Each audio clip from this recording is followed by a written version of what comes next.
Bonjour à tous. Beaucoup d'écolos disent qu'il faut faire tomber le système financier pour que le monde change réellement. Ce qui sous-entend que l'argent est le mal à abattre puisqu'il est au cœur de notre système capitaliste, qui lui-même est à l'origine du réchauffement climatique. Ces écolos nous expliquent qu'on a besoin de peu d'argent pour vivre. C'est plutôt vrai quand l'argent est bien géré et bien dépensé. Et dans tous les cas, on peut se diriger vers l'autonomie pour ne plus en dépendre. Pendant ce temps, les grands de ce monde continuent de manipuler l'argent pour en gagner toujours plus, alors que les plus pauvres galèrent pour en avoir suffisamment. Et ce n'est pas prêt de changer. Même les écolos ont besoin d'argent. En septembre 2019, j'assiste à l'avant-première du documentaire Artistes de la vie au cinéma Le Saint-André des Arts à Paris. Lors du débat qui clôturait la projection, une des spectatrices racontait le lancement de son projet écolo qu'elle était en train de monter et expliquait qu'il fallait arrêter de voir l'argent d'un mauvais œil. Sans l'argent, il n'y aurait pas de projet. Autre exemple, la chaîne YouTube Partager c'est sympa, qui essaye de faire bouger les consciences, explique dans une de ses vidéos qu'ils ont besoin de 15 000 € par mois pour couvrir les frais de création de leurs vidéos. Pour rappel, tous les liens sont dans la description. Yann Arthus Bertrand, quant à lui, avoue sans problème qu'il a besoin de sponsors pour faire fonctionner sa fondation. Donc, au lieu d'essayer de faire tomber le système financier, pourquoi ne pas plutôt combattre le mal par le mal ?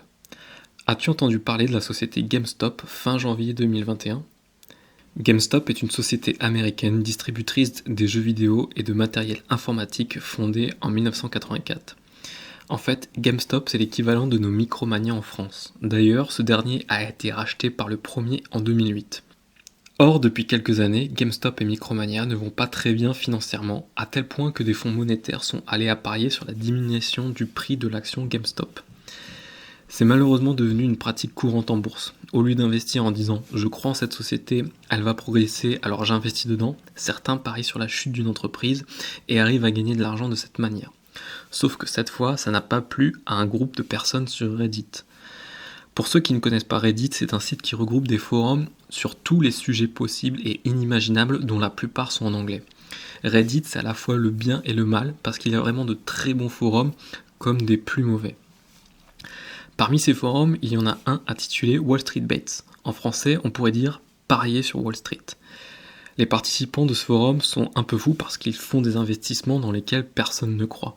De cette manière, ils ont réussi à se motiver entre eux pour acheter des actions GameStop jusqu'au point où leur idée a contaminé des personnes externes au forum. Résultat, le prix de l'action a bondi et forcément ceux qui avaient parié sur la baisse perdent pour le moment beaucoup d'argent. Des pertes qui se comptent en milliards.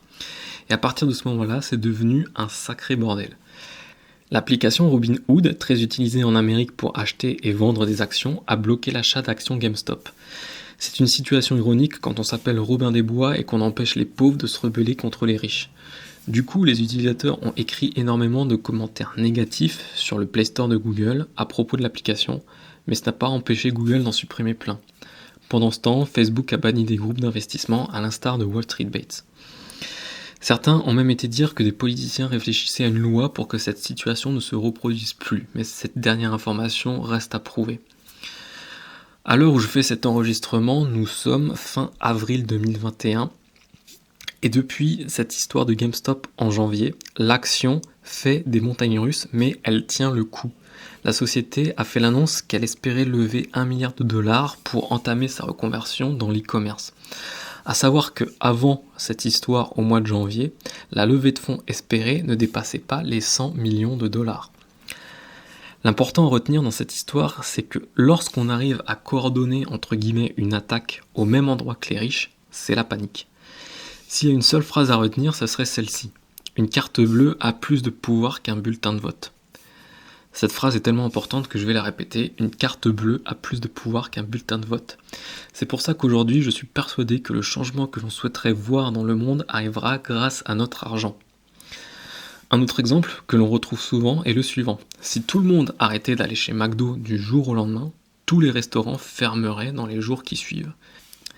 Et ça ne serait pas plus mal quand on sait que l'industrie de la viande est la plus polluante, sans parler de l'optimisation fiscale de cette chaîne qui lui a permis d'économiser plus d'1 milliard d'euros d'impôts entre 2009 et 2013. En d'autres termes, tu veux changer le monde, commence par t'informer dans quoi tu dépenses vraiment ton argent. Je t'affiche actuellement à l'écran une répartition des 10 grandes marques de l'alimentation. Et ce qui est étonnant, par exemple, c'est que quand tu penses faire quelque chose de bien en achetant de l'eau française Vittel, en fait, tu n'achètes pas de la Vittel, tu achètes de la Nestlé. Et en faisant quelques recherches sur internet, on se rend compte que Nestlé est critiqué partout dans le monde parce que Nestlé vole l'eau partout où elle se trouve. Et on pourrait faire cet exercice dans tous les domaines. Donc ce n'est pas pour rien que de nombreux écologistes préconisent de revenir à une économie locale. Acheter des produits simples aux petits producteurs à côté de chez soi. C'est aussi bête que ça. Maintenant, dis-moi en commentaire quels sont les gestes financiers que tu fais ou que tu vas faire pour changer le monde. En ce qui me concerne, en plus de regarder là où je dépense mon argent, j'investis dans l'écologie via la bourse. J'ai écrit un article à ce sujet sur mon blog.